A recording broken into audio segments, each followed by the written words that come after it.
మనివని కాశీ చెప్పడం ఏంటి? అసలు నాకేం అర్థం కావట్లేదు బావ. అసలేం జరిగింది అనగానే, నేను పెంచుకున్నది నాకే అంటే నేను కాశీ మీద నమ్మకం పెంచుకున్నాను. కాశీని ఒక బాధ్యత గలవాడిగా తీర్చిదిద్దాలి అనుకున్నాను. కాశీ ఏమో నన్ను నేను చూపించే ప్రేమని ఒక ఆహ్, ఆహ్, భారంగా మోసాడు. నేను తన మీద యజమాయిషి చూపిస్తున్నాను అని అనుకుంటున్నాడు. కానీ బాధ్యతను పంచుతున్నాను, బాధ్యత తెలిసేలా చేస్తున్నాను అని అనుకోలేదు. అందుకోసం తను నా మీద అపార్థం చేసుకొని తను ఏదో చేశాడులెండి. అయినా తనని ఏమి అనొద్దు. ఎందుకంటే తన మీద ఆధారపడి నా కూతురు ఉంది. అనగానే నా కూతురు తన తప్పు చేశాడని తెలిస్తే తట్టుకోలేదు. అనగానే, "అదేంటి బావ నువ్వు ఏ తప్పు చేయకుండా శిక్ష అనుభవించడం ఏంటి? అలాగే హోటల్‌లో అంతమంది హోటల్ ఫుడ్ తిని అలా ఆరోగ్యం పాడు చేసుకోవడం ఏంటి? అసలు ఎలా ఊరుకోగలుగుతున్నావు బావ? నువ్వు ఇదంతా ఊరుకున్నా కూడా దీనంతటికి కారణమైన వాళ్ళని నేను అస్సలు ఊరుకోను" అని చెప్పేసి వెంటనే రెస్టారెంట్ ఆఫీస్ దగ్గరికి వెళ్ళేసి అక్కడంతా క్లియర్‌గా చెక్ చేసిన తర్వాత అక్కడ ఆహ్, ఏమి సాక్ష్యాలు కనిపించవు. అయితే ఆ తర్వాత సీసీటీవీ ఫుటేజ్ మొత్తం చెక్ చేసిన తర్వాత అసలు ఏం జరిగింది అని తెలుసుకోవడానికి దశరథ్ అయితే అక్కడ తన శ్రీధర్ రూమ్‌లో సీసీటీవీ ఫుటేజ్‌నైతే మొత్తం చెక్ చేస్తాడు.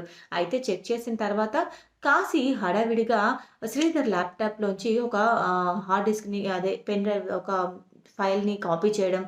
ఆ ఫైల్ అంతా కూడా పెన్ డ్రైవ్‌లో కాపీ చేయడం. అలాగే అక్కడున్న హార్డ్ హార్డ్ కాపీస్ అన్నీ కూడా తీసుకొని హడావిడిగా వెళ్తూ ఉండడం. అలాగే అక్కడే ఉండి జ్యోత్స్నతో మాట్లాడుతుండడం.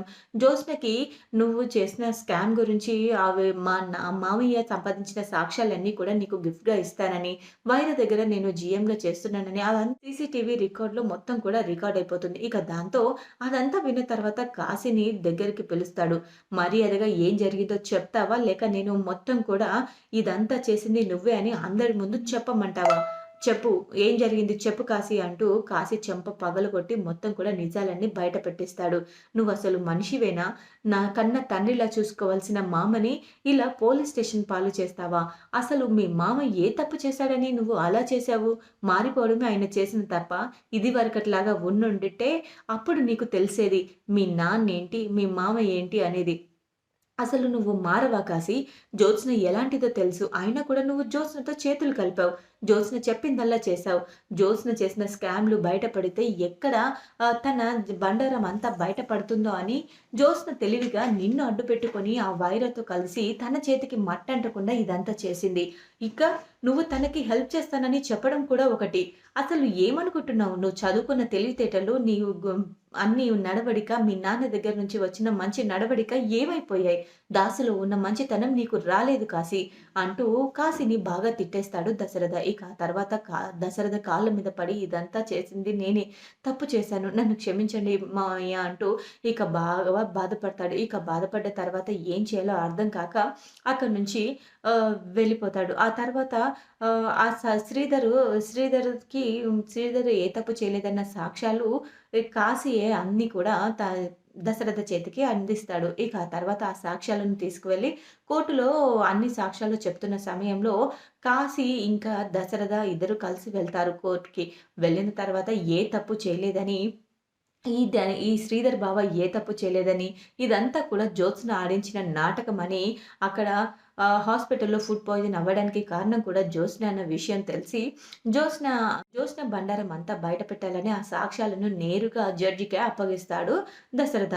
అయితే అసలు తప్పు చేసింది జ్యోత్స్నని, నా బావ ఏ తప్పు చేయలేదని, తను మంచివాడని, అమాయకుడని, తనకి ఏ పాపం తెలీదని, తన మీద ఉన్న కక్షతో సీఈఓ అవ్వాలన్న ఆశతో జ్యోత్స్నే ఇదంతా చేసిందని, జ్యోత్స్న ఇలా వైరాతో ఇంకా కాశీతో చేతులు కలిపి తను చేసిన తప్పులు బయట పడకుండా ఉండడానికి ఇదంతా చేసిందని దశరథే స్వయంగా తానే కోర్ట్‌లో సాక్ష్యం చెప్తాడు. ఇక కోర్ట్‌లో తానే స్వయంగా సాక్ష్యం చెప్పేసరికి ఒక్కసారిగా షాక్ అయిపోతుంది జ్యోత్స్న.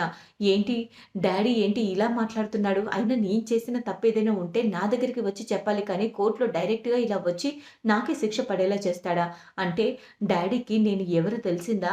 ఒకవేళ తన కన్న కూతురైతే ఇలా చెప్పడు కదా!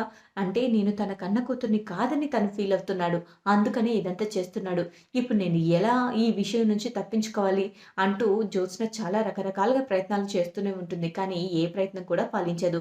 అయితే జ్యోత్స్న ప్లాన్‌లన్నిటిని తిప్పికొట్టేలాగా మరొక షాక్ ఇస్తాడు కార్తీక్. అయితే కార్తీక్ కూడా అసలు జ్యోత్స్నకి బాగా గట్టిగా వార్నింగ్ ఇస్తాడు. "ఏంటి మరదలా షాక్ అయ్యావా? అసలు ఏంటి నేను చేసిన స్కామ్ ఎలా బయటపడింది అనుకుంటున్నావా? మనం మంచి చేస్తే మంచే జరుగుతుంది మరదలా. కాకపోతే కాస్త ఆలస్యంగా జరుగుతుంది.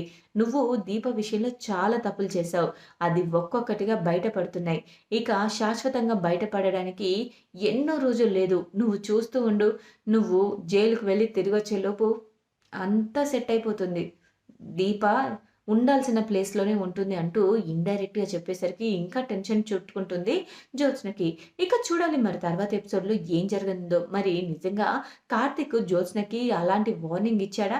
మరి కార్తీక్ నిజంగా ఇప్పటికైనా అసలు దీప ఎవరు అన్న విషయాన్ని అందరి ముందు బయటపెట్టి జ్యోత్స్న గురించి బయట అందరికి తెలిసేలా చేసి దీప ఆ ఇంటి వారసురాలు అన్న విషయం అందరి ముందు బయట పెడతాడా?